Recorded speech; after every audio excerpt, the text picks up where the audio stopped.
half of the problem with a lot of people is that I need to take my own advice here. We think and we don't feel, like we just think too much. You know, when a child run up to their parents and they cuddle them, it's what they feel. They don't think about it, they just do it. And then when you get to like 18, it's uncool to hug your mum. So you stop hugging her. And it's like, that's because you're overthinking it and you're not just doing it out of feeling. That's like the bane of most people's lives and they don't even realise it. And it's definitely the bane of my life, just thinking way too much. Morgan, how's it going? Hey, I'm good. How are you? Yeah, I'm good. You got a nice bit of sun beating down on your face through the window. Well, it's not really sun, but it's daylight. Daylight, yeah. It's giving you a good glow either way. Oh, thanks. So, I don't know. I get the best place to start, I think, right? I was reading a bit about your journey into music and everything, and it's really interesting. But I think the best place to start is like you're as a singer-songwriter. Like, what inspired you to just get into music in the first place? So I've been doing music since I can remember. It's kind of something that's come really naturally to me. When I was younger, I actually wanted to be an athlete because I was running 100 meters and I was kind of getting into like the national stages of things.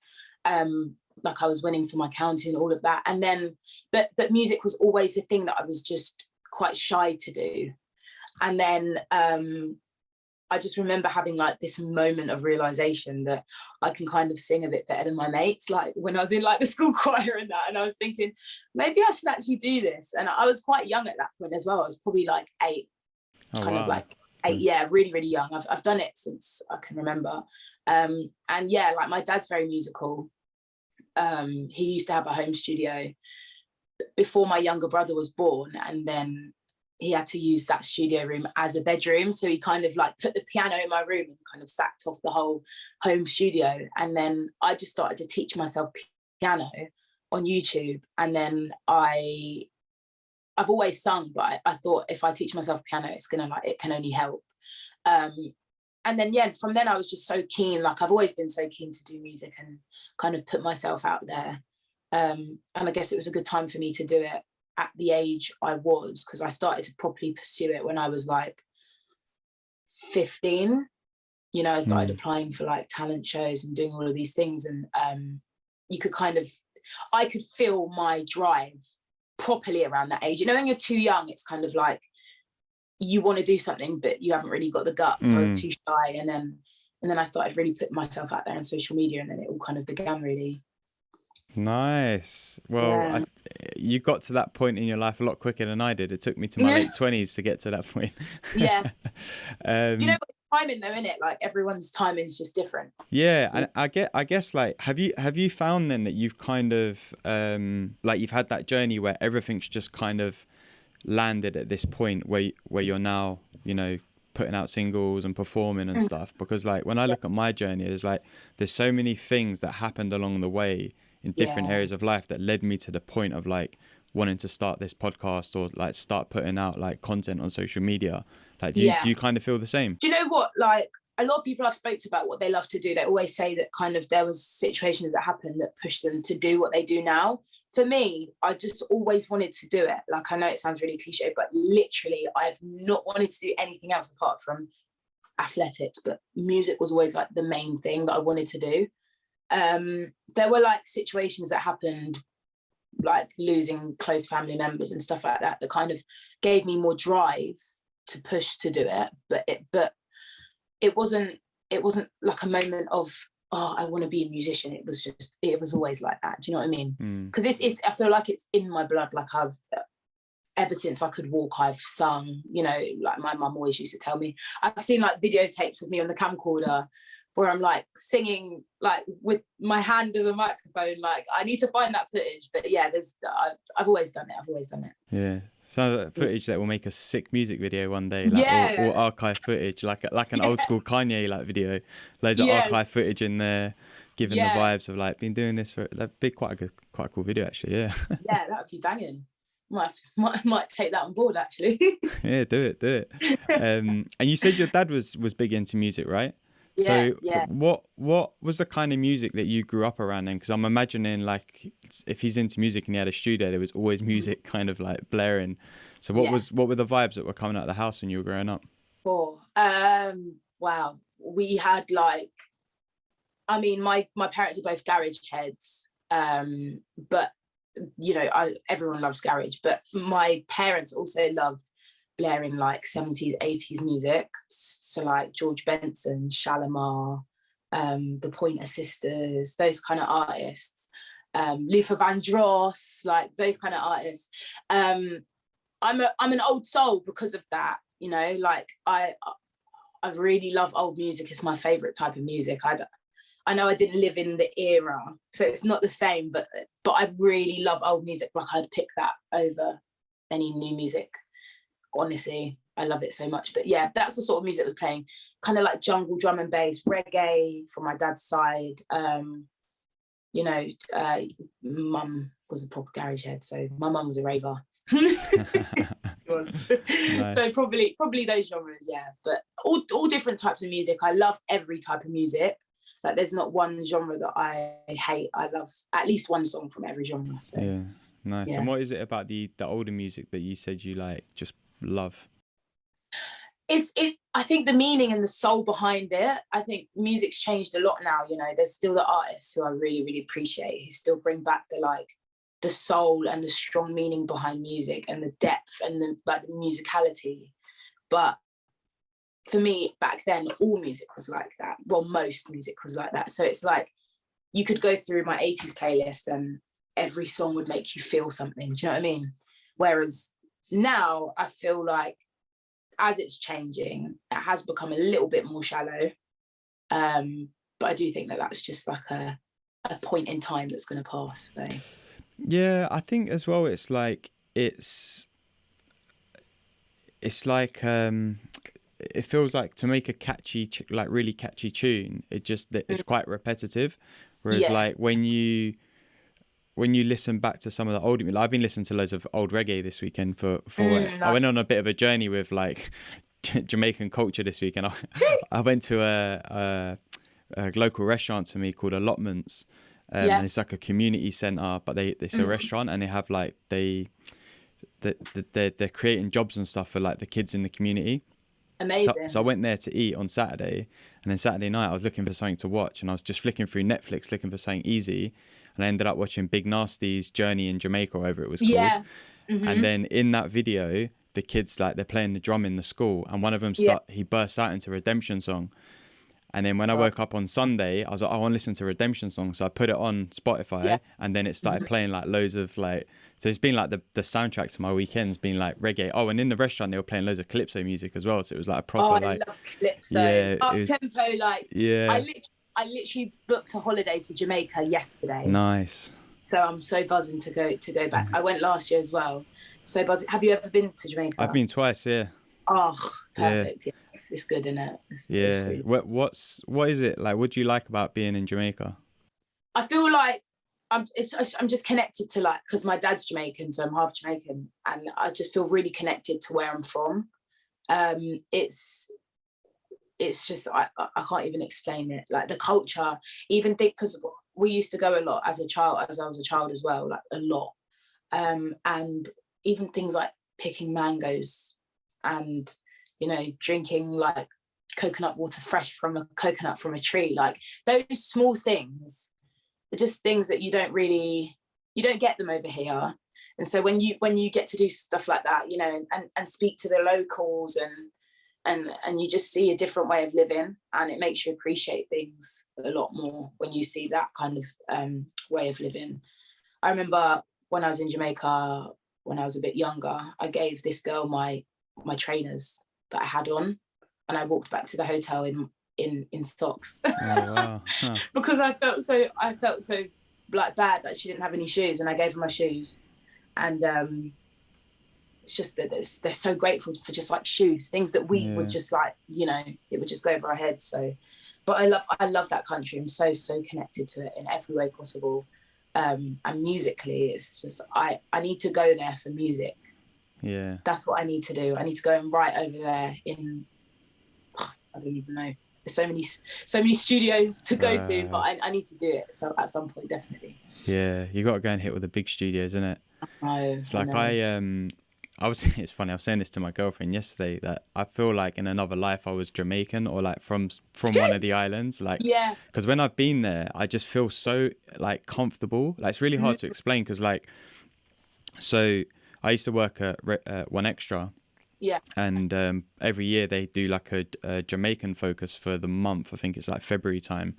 I Is think that it's with like, Shawnee B? yeah, with Shawnee B. So Yeah. like Yeah. they'll Yeah. send like staff over, like with the Hmm. DJs, and I was doing Hmm. social media, so I went out there twice with One Extra. Oh, So I I love didn't just go like to Jamaica and like go to a holiday resort. I was like you in saw it. Kingston, I was Mm. at Tough Gong, I was at Mm. Big Yard, I was at Anchor, I was in like Yes. King not Toby, King Jammy's studio, like seeing Beanie Man, meeting Chronix, Protege, Oh, like that's my dream. I was in Jamaican culture. Do you know what I mean? Yeah. Hmm. And the thing that I love the most about it is just the vibes of everyone. Like, everyone's just so like upbeat, like so joyful. Do you know what I mean? Yeah. And it's like, it, even though they've got a lot less than we do, like when you Yeah. go out into the towns and stuff, a lot less than what we do, they're so happy with the life that they live.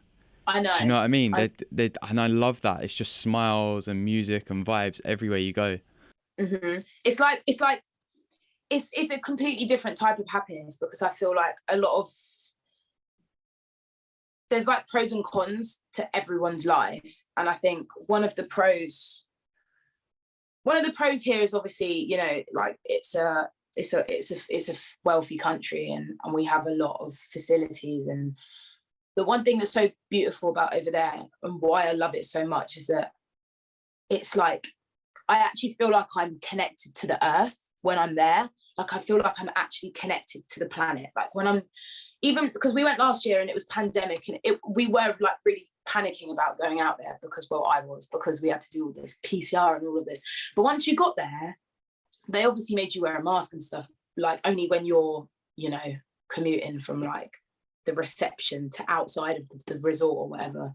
But you actually, it felt like we weren't in a pandemic. I just felt free. Like, I felt there was no politics, no news on the television that's giving you all these negative stories, no social media. Like, I was just looking at the sky on the beach, speaking to the guy that was on, like, in the sea with his boat trying to sell mangoes and stuff. Like, it's just little things like that.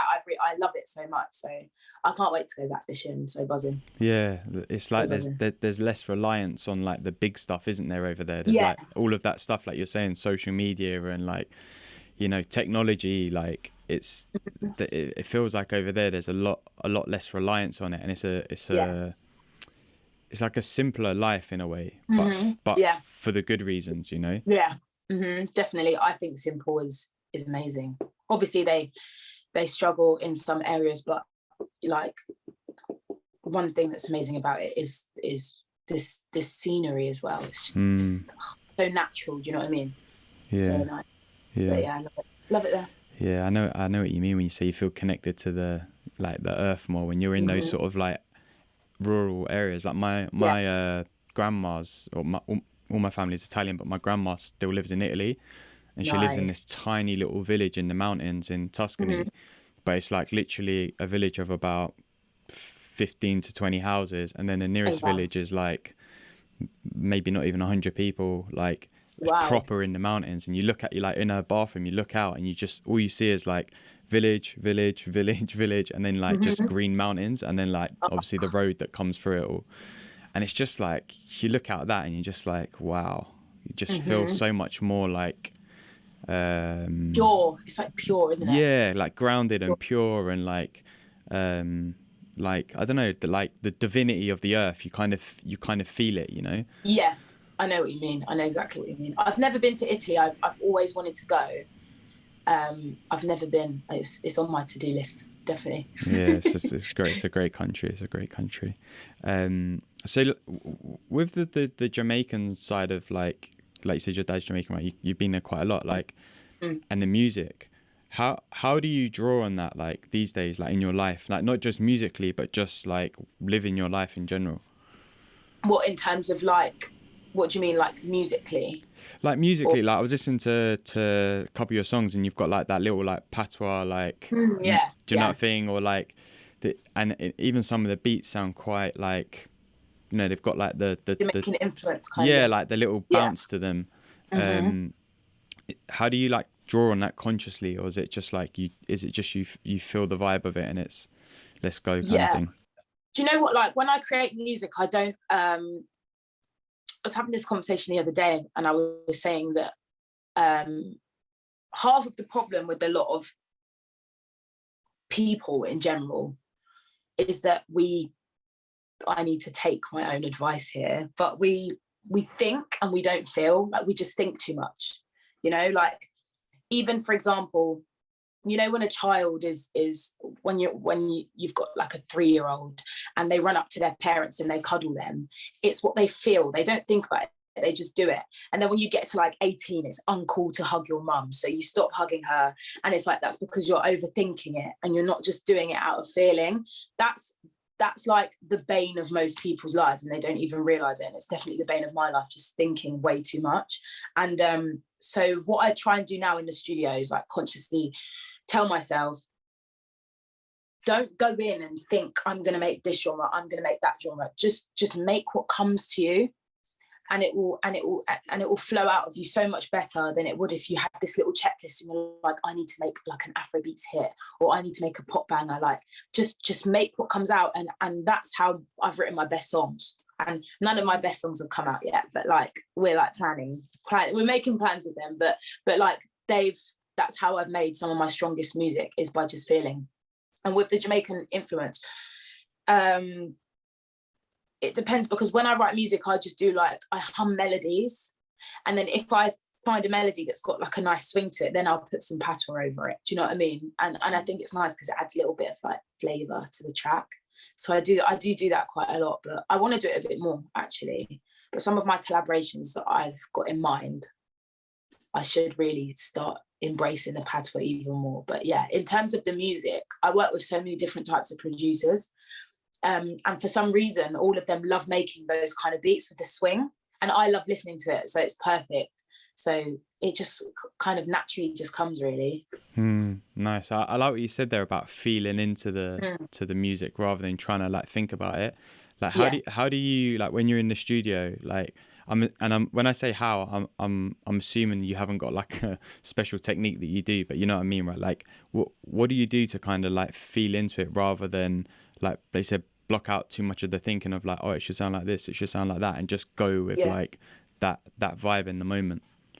A lot of the time I have to actually sit and tell myself, stop thinking. Like I actually have to say the words out loud, because I think I can't even explain how much of an overthinker I am. Like I will make any situation 10 times more complicated because of how I think. And so I used to bring that into the studio, and I've had to actually sit there and go, no. And now I tell my producers, I tell them, tell me if I'm overthinking, and they're like, you're overthinking. Just do what feels natural. And then, so I am trying to rein myself in a bit with the overthinking, but it's got to a point now where I am fully just feeling, and I can't really explain how I feel it. It's just like, it just comes naturally to me. I just know when something is like a hit. I've got a really good ear for like a strong song. So when I'm making music, I might change my mind. Sometimes I start three separate ideas in one session, and I go, I don't like any of these, let's make another one. And then the producer's like, oh. And then when we make that other one, it's usually like amazing. So, and then they're like, oh, I'm glad that you didn't make those other 3 songs. So it's sometimes you need to think and sometimes you don't, you know, like it just depends what situation you're in. Like when I'm finishing my project, I do need to think a little bit, because sonically, for me personally, my songs need to fit together in a project. They need to feel like they merge. They shouldn't, you know, I make all different genres within that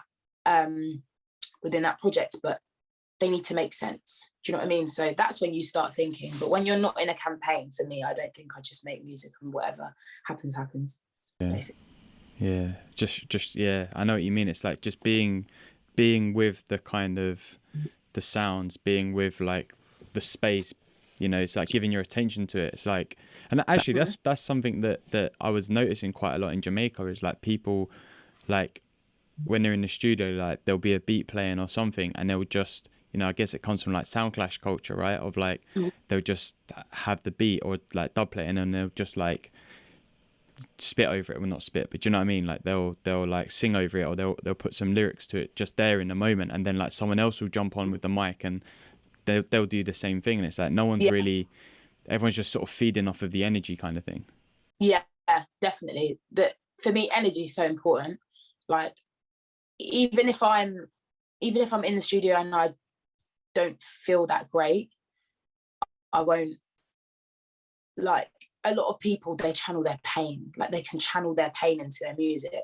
I can't do that. I actually can't do it. Like I've tried so many times. If I'm going through something in the current moment, I can't write about it. I need a couple months to get over that situation, and then I can write about it.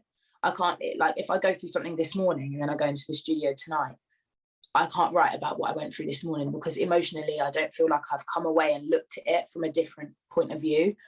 I'm not a pain-driven kind of artist. It's not something that I work well with, you know.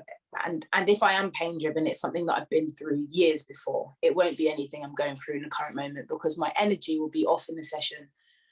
And with me, if my energy's off in a session, when I listen to the song that I made in that session, I will kind of know that my energy was off, and then it will put me off the song. This is what I mean by like overthinking. Like it's just the way my mind functions. So I try and just keep it. I like to write about imaginary situations a lot of the time. It really like stimulates my creative mind. Like it's just something I love to do. So, but yeah, energy is so important for music and in life in general, I feel like, actually, as well. But yeah. Yeah, I'm big energy person. I think like when you're in a space, it's like for me, I can always pick up on it, like, and not in like a good way or bad way, but just like you pick up on the energy and like you kind of match it in a way. Yeah. Which I think is quite cool. And I can imagine like when you're in a studio, like how or with different people in the studio, how the energies can be different. Like, you know, some of the songs that you've been on, like more sort of garagey, more R&B, more like, so you can imagine being in the studio with all those different people. The vibe is very different when it's like a garage track to a like more slow like R&B track, or like a I don't know, drill or something. Yeah, 100%. Like it was nice when we done Be the One with Rudimental and Digga D, actually, because sometimes when you do a collaboration, you can never meet the person, and you can just like, they'll put a verse down in their studio and then the songs will come together.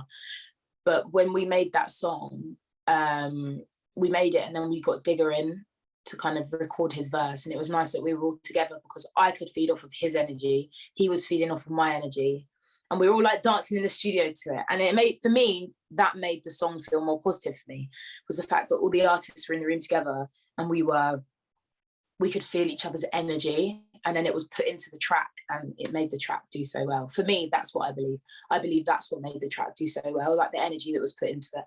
100%. Yeah, for sure. You can feel it. You can definitely feel it. I was interested in like your journey, because like you kind of, I guess you started in music very young, like you said, right? But then your career seems to have really taken a leap in like the last 2 years because of like TikTok, or probably particularly TikTok, but TikTok, Instagram and stuff. Like how's that been like as an artist? Because especially in the last 2 years, there's been 3 years nearly, there's been a lot of like, you know, isolation periods and, you know, all of that stuff. Like, has it felt different connecting to an audience purely online than, because I know you've done a lot of live shows as well, so like connecting via, you know, being in person at a show? Yeah. So when I the first time I entered the industry, so I met Rudimental when I was 17, and then I started touring with them when I was 18. And from 18 to 19, I toured the world with them. We done like Asia, Australia, the whole of Europe, England, like, and loads of festivals. Like, we've toured most of the world. And then suddenly the pandemic kind of hit, and I had my 20th birthday in the pandemic in 2020, and then I released the song. So I released my first song, I'm trying to think, my first song was My Year. And it's like, this is going to be my year. Like, it was sick. And then the pandemic hit, and it was just like so ironic that I dropped a song called This Is Going to Be My Year. And then everything kind of went, but like, I dropped that song, and it was actually a nice time for me to drop music because, you know, I dropped my first song in 2020. It was 2 years ago, and everything was online. And it was a good time to kind of monopolize off the fact that everything was online. And, you know, when you're sitting at home and you can't go and do live shows, use TikTok, like utilize TikTok, utilize Instagram, utilize social media. And I'm lucky enough that really helped me and still helps me now. Like, TikTok is amazing. I've had a successful song on TikTok, and it's an amazing feeling. You know, the app is great. It's like, the app's definitely changed what music is now, but I feel I make real music. So for me, for my stuff to go on there and do well on there is the perfect balance for me. Do you know what I mean? Like, I'm not selling myself short to have a TikTok banger. Like, I'm just making my music, and if it does well on there, it does well on there. Do you know what I mean? But like, it's yeah. So social media, it's completely, the industry is completely driven by social media now. Like, 100%, it's in the hands of the people. So you've got to make the songs that are going to kind of, the people are going to love. But yeah, no, it was interesting time. It was a weird time to start your career, but now things are opening up. Like, I've got my headline show next month, my first headline show, which I'm so excited for. So I can finally start engaging with my because I've done the whole Rudimental thing, but like, to start engaging with my listeners and my fans on a personal level in my shows, where they all sing my songs back to me, you know, like, and not Rudimental songs. It's going to be so nice. So yeah, I'm buzzing for that. But yeah, weird time, but you know, you just got to adapt to your environment. You know what I mean?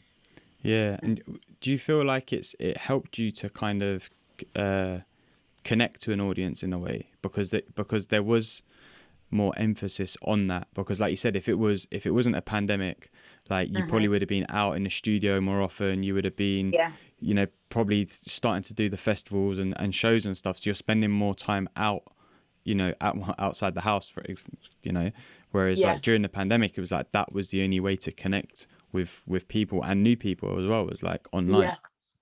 Yeah. I mean, I'm a people person, so I love to see people in person. Like, that's just how I am. I love to, you know, be able to cuddle someone and say thank you for listening to my music and supporting, and, you know. But yeah, so it was difficult for me. I'm quite an extrovert, so I love to be around people, but I'm also quite introverted. I think the pandemic pulled out like a very introverted side to me that I didn't know I had.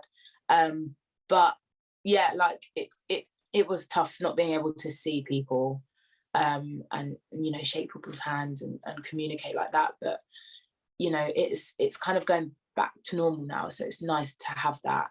And I look forward to this summer for festivals, you know, my headline show, I want to do little pop-up gigs, and, you know, I want to do a pub tour. I really want to do a pub tour. It's my thing.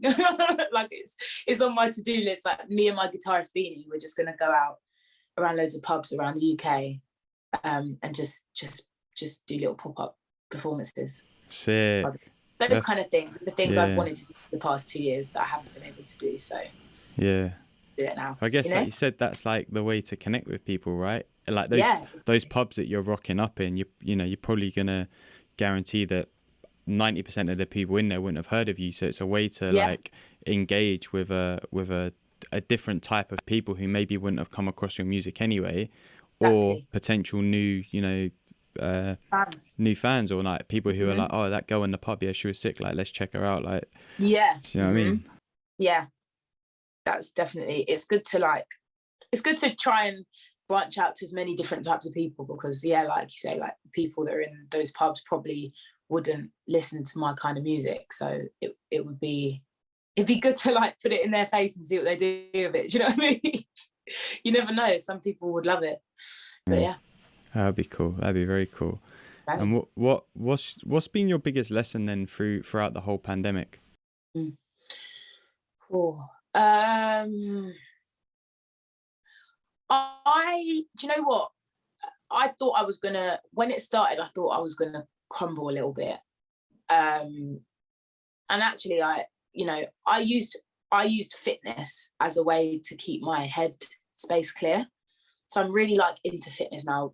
If you'd have spoke to me 3 years ago, that would have been the complete opposite. Because I used to do athletics, and then when I stopped doing athletics and dance, and I kind of just like, my fitness crumbled from tour. I was just like, drinking, eating junk food and performing and stuff like that on tour. And I just kind of, as a young adult, I just lost myself a bit. But when the pandemic hit, I started doing like the bike ride thing that everyone was doing. And then I started working out a lot, like doing home workouts. And that really kept my head clear. Like I felt so good. And I think I taught myself a lot more discipline during the pandemic than I had before. I still could have more discipline, but like I've taught myself how to stick to things, I think, more than anything. And do you know what? Like, a lot of people's mental health kind of went downhill in the pandemic. I actually used the time to write music at home and really wind down and look back at the past 2 years of me touring the world and look at what I actually did. Like I actually sat down and, when you're in the moment, you don't think about like what you're doing.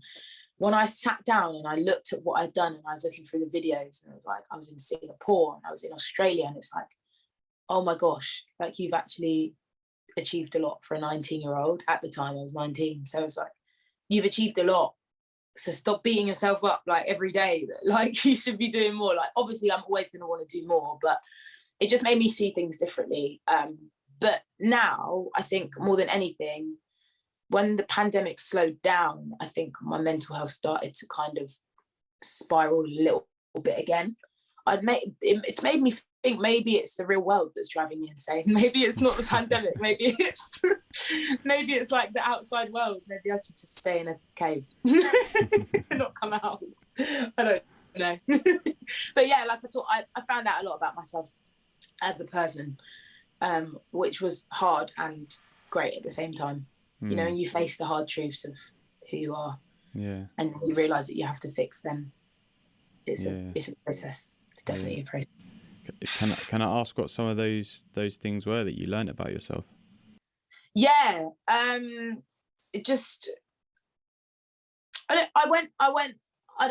mind opening up about it, but like when I was 17, I was diagnosed with OCD, like a pure OCD.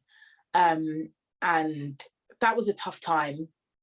And then I think when I came into the pandemic, it was quite a distraction for me away from that. Like everyone was going through the same thing. It made me feel a little bit more normal that everyone was going through this thing together. And then I think as I grew up a bit, and then I started to realize how to control these things, and because they can try to put your medication, they try to do this, they try to do that, and it's like I just didn't want to do that. I wanted to find ways around it. So I, again, with the discipline thing, I struggled, but I'm trying to like train myself to kind of train my thoughts and rein some of my really negative overthinking thoughts in, so that I don't like catastrophize and make things up in my head, which I do a lot. But so it was for me, it was about discipline. So I learned discipline within my fitness and my physical health, but I'm still trying to learn the discipline with my mental health. That's probably one of the biggest things. During the pandemic, I realized that I needed to know myself, and I still don't. And I'm young, so I know I'm still learning about myself. But it was just a realization that like you need to know who you are, kind of thing. And I know everyone's always learning about who they are. Like you will always learn something new about yourself. But it was just a thing that I was quite obsessed with, was like, you need to figure out who you are. I know who I am as an artist, and like me as as Morgan, but there was something deeper that I just needed to figure out, and I still haven't figured it out, but I'm trying. I'm trying, because there's things that like I dealt with like when I was 16. I realized my mental health started going a little bit downhill when I lost my nan, because she was like my biggest fan musically, and then the morning of an audition for a show that I went on, she passed away that morning. So it was like I never really had time to consume that, you know. I pretty much entered my career the day she passed away. And so for me, everything I do musically is so driven by her. Like no matter what, like it's driven by her. So I use that as my motivation. But I did realize, now I look back and I speak to therapists and they're like, was there anything that happened in your life that might have, you know, triggered you in any way? And I'm like, oh, okay. You know, you speak out loud, start to realize things. That's kind of what started happening with me. So yeah, during the pandemic, I didn't really internalize. I actually let things out, which was perfect for me. Yeah. I definitely needed that. So I'm trying to take the positive from that pandemic as much as I can, even though it was a pain.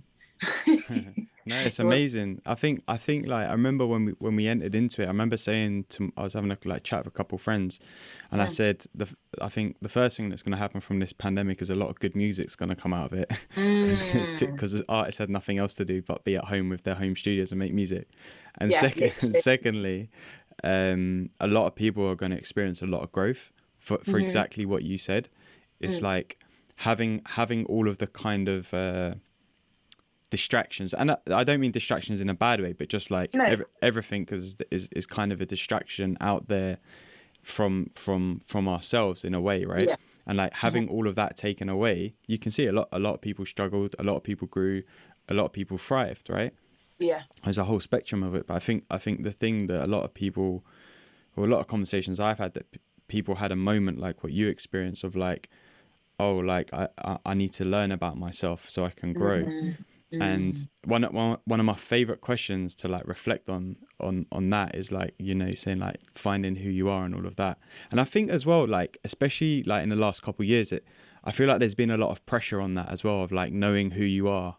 You know what I mean? Because like everyone's like been discovering themselves online, and there's like all of this, you know, like awakening. yeah, exactly, like a real like, and everyone's sharing it, right? And there's like almost a pressure to like, oh, you have to know who you are, and you have to be, and you know, you could even put me as being guilty for putting out content that's about that, right? And I think like, now that you're saying it, there could be a lot of pressure for people, right? Because it's like people are now trying to think like, oh, do I know who I am? Like, am I this? Am I that? And one of the things that's been really helpful for me is like when we say like I need to figure out who I am, so many of us put labels on things like oh, I'm this, I'm that, you know, I do this as a job, and we try and build the picture of ourselves. But actually I think the bigger question is, if you took away all of the labels of like, you know, whatever, like everything in your life, like, you know, for me, like I'm a podcaster, a coach, I'm Alex, I'm a male, I'm Italian, I'm an Arsenal fan. Like if I took all, you know, take all of this stuff Arsenal. Arsenal. Oh no. I'm Tottenham. Oh no, right, let's end the conversation here, thank you. But yeah, like if we took all of those labels away, like then what's left? Like that's surely who we really are, because the labels are like additional bits of information that we've given to ourselves to build up this picture of ourselves, right? And that's the question that I always reflect on, is like, who am I really behind all of the labels, without all of the labels? There's like, you know what, like when I started to like look into myself more, it wasn't necessarily what I was seeing online. You know, like some people, they'll be like, oh, this person, like, you know, when someone looks up to an influencer or something and they're like, oh my God, like my favorite influencers had a moment of realization, I need to have that moment of realization, kind of thing. You know, like some people like that. For me, it was more like situation I was in. Like I'd come out of a situation and I'd be like, oh, maybe I was in the wrong there, or maybe I overreacted like that. And I might not admit it, but I'll be thinking it. And then I'll start beating myself up. And I'll be like, oh, this is actually, it's kind of like a genuine realization moment for me. Like within me, I'm like, what am I doing? Like, you know, like my friends will be like, oh, you're doing this, you're doing that, music. And I'm like, yes, but besides music, like you said, besides the label, because music is me, I am music. Like that's I always think that, like, that it's within me, but it's not everything that I am. Do you know what I mean? Like, especially when something becomes your job, it's not, you have to have the separation for your own mental health. Like, you know, music used to be my life and it still is, but now that it's become my job, I need to have that separate life and that separate outlet. Do you know what I mean? So that when I come away from my job, I've got another outlet, which for me is the gym or whatever. And it's like you, I don't really know how to explain it. It's just that I had this realization, and it's an ongoing thing. Like I haven't had it and it's done. I'm still having it right now, and it's been happening for probably 2 years now. And it's a really weird, mediocre point in my life that I'm in right now, because I'm only 22. So it's like I have pressure because I want to, you know, like as an artist, I'm so on the verge of breaking as an artist, and it's just like I'm putting that pressure on myself of now, like the things I've got coming up, like I'm starting to make the better moves now, like the bigger moves, more commercial moves and things like that. But like, so that's going well, but then I need to make sure that my mental health is matching that, so that when I get to the success point that I want to get at, I'm actually happy, you know? Because like Lockie from Rudimental says to me all the time, he says, it's not about where you get, it's the journey, because you can get to the highest point and you might not have been yourself throughout that whole journey. So you look back and you're like, well, I'm this successful person, but people don't love me for who I am because I'm not that. That's just a persona. Like, you have to stay yourself throughout the whole thing, because the last thing you want is to be this mega successful artist and then people actually just love you for what you're giving them and not actually what you are. So it's like I need to match up the success that I want with how strong my mental health is. And that's like a pressure I put on myself all the time. I've really put a lot of pressure on myself, a lot. And, you know, it's something that I'm trying to stop doing, but it's because I'm so keen, it just naturally happens. Yeah, it's so funny, isn't it? Because it's such like it seems so convincing to us. It's like, no, I'll be really happy when I get to that point. Like when I get there, I'll be really happy.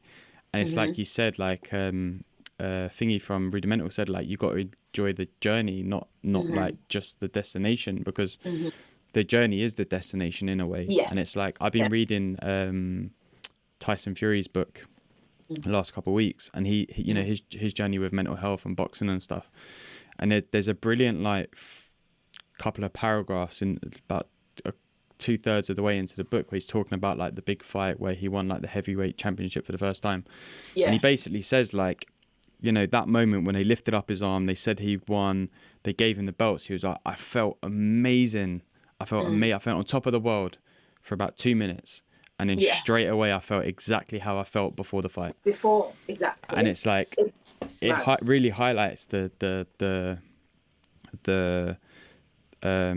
importance of like enjoying that process, enjoying the journey. Because if you're not, I'm not saying you, but people in general, like if you're not enjoying the journey right now, then when you do get to that big moment of like, you know, whatever it is in your life that you're striving for, you're going to enjoy that very short term, and then you'll feel exactly how you feel right now.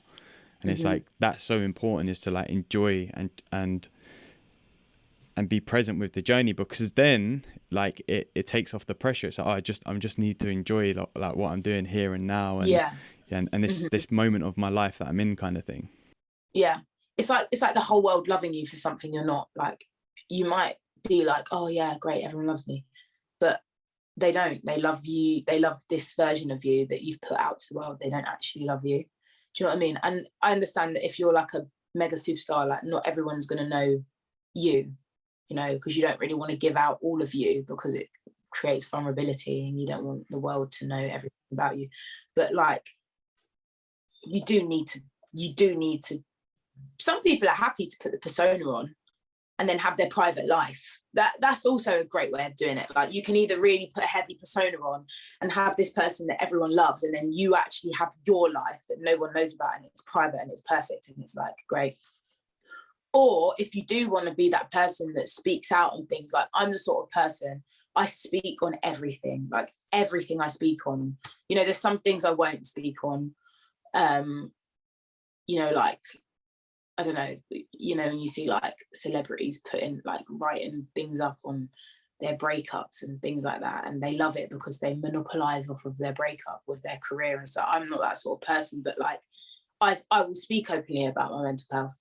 I will give the vulnerability, like, because there's people that need that, you know. Like, I look up to some of the artists that I look up to. I wish they spoke about mental health more, because it probably helped me. It's weird, like, you everyone's got like someone that they aspire to kind of be like or whatever. And for me, some of the artists that I want to be like musically, I would love it if they spoke on mental health, because it can prepare you for a journey that you want to go down. Do you know what I mean? But that's why, you know, that's why I'm open, because I want to be able to do that for people one day. So I'm so open.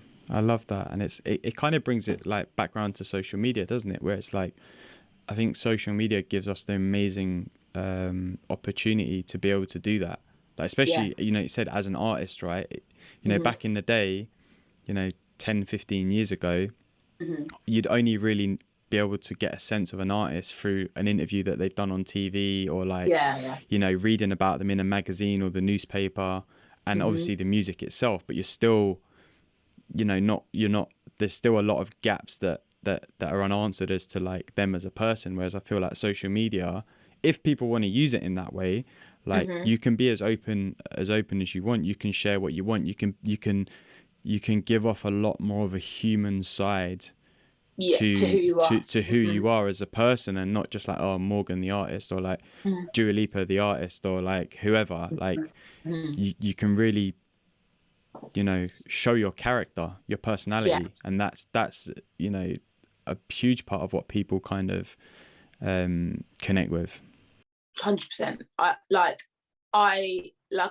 what I was saying about wanting some of my kind of the artists that I aspire to be like, to talk more about mental health. It just inspires people. Like, it makes people realize that, yeah, you're this big artist, but they still deal with that. Do you know what I mean? And I think if people done that, it would change the younger generations, because the younger half of my generation, they're so shallow. Like, it's so shallow. It's really got shallow. Like, everyone just wants to be,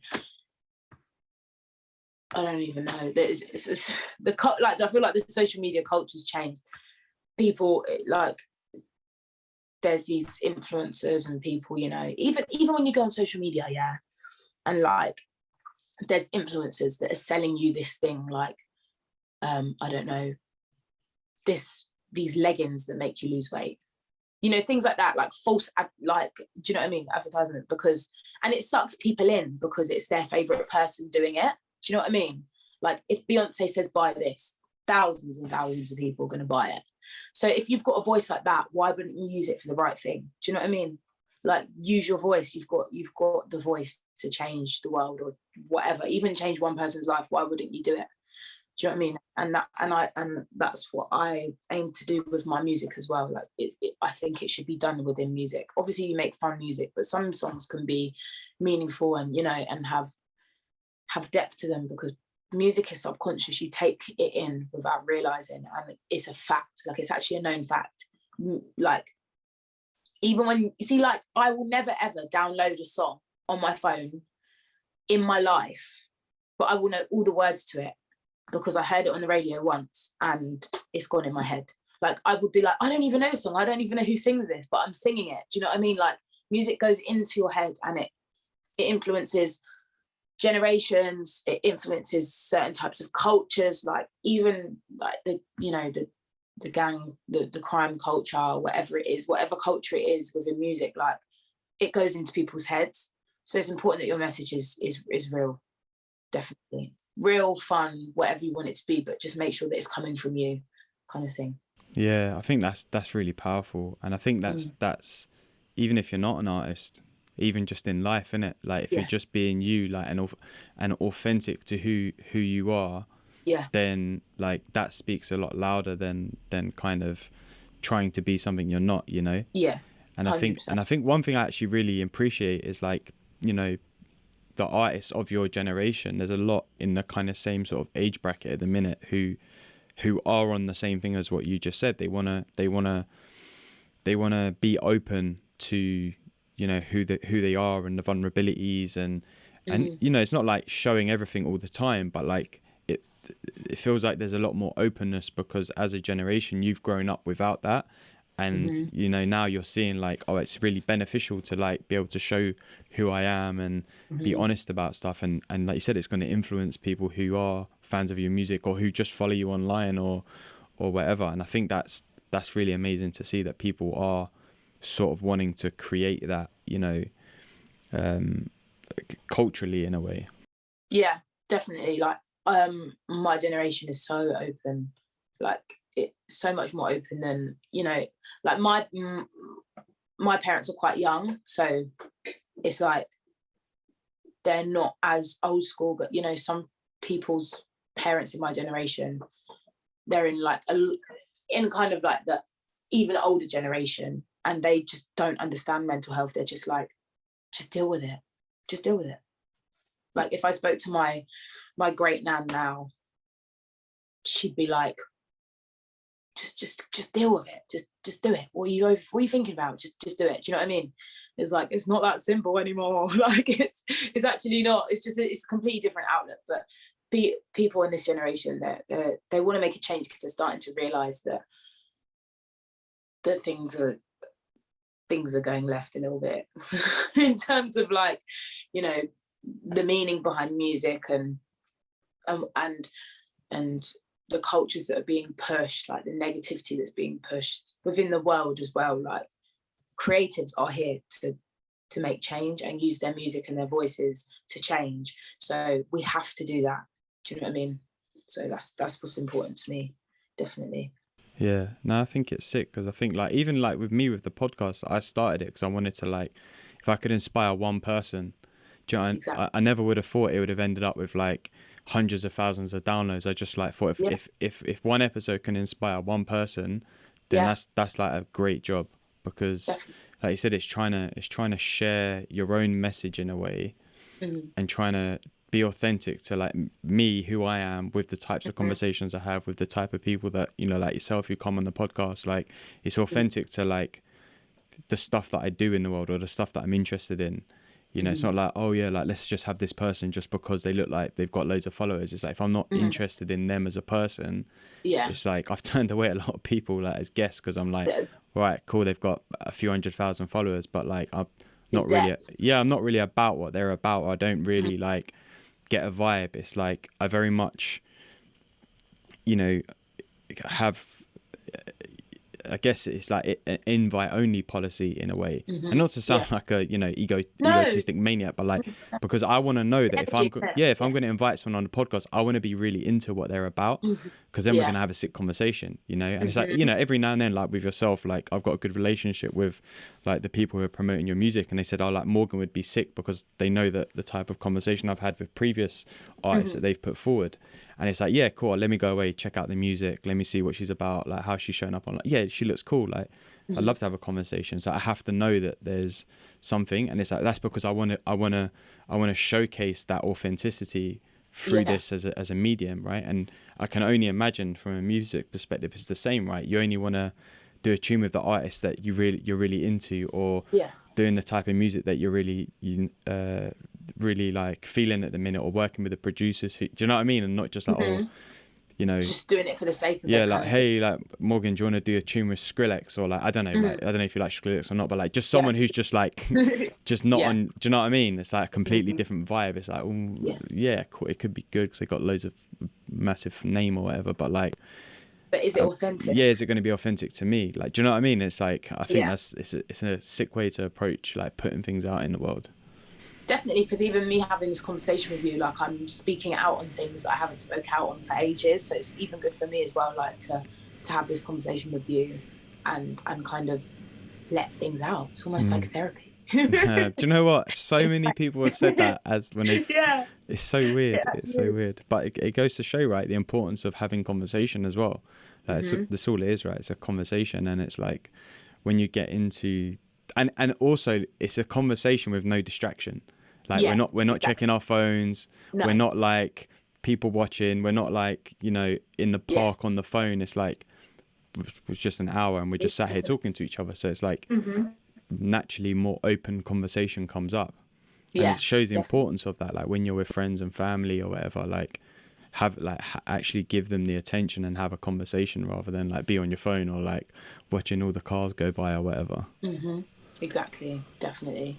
It's phone. I love my phone. I'm always on my phone, but I do agree that like I looked at my screen time the other day and I was like, yeah, you need to chill a little bit. But yeah, no, it's the distraction thing is a big thing. I'm a very easily distracted person, so it's really nice to like to be able to just speak and not have any like any pinging or anything going on in the background kind of thing. Yeah, no, it is nice.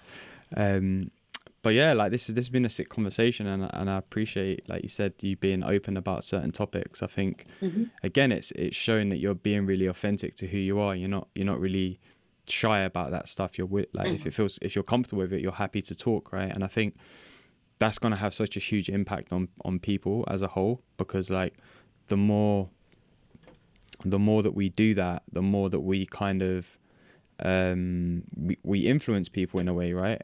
We show that, yeah, like we want to have these interesting conversations. We want to, you know, just be ourselves, and we want to just, you know, have space to grow into that, like as it says on my top.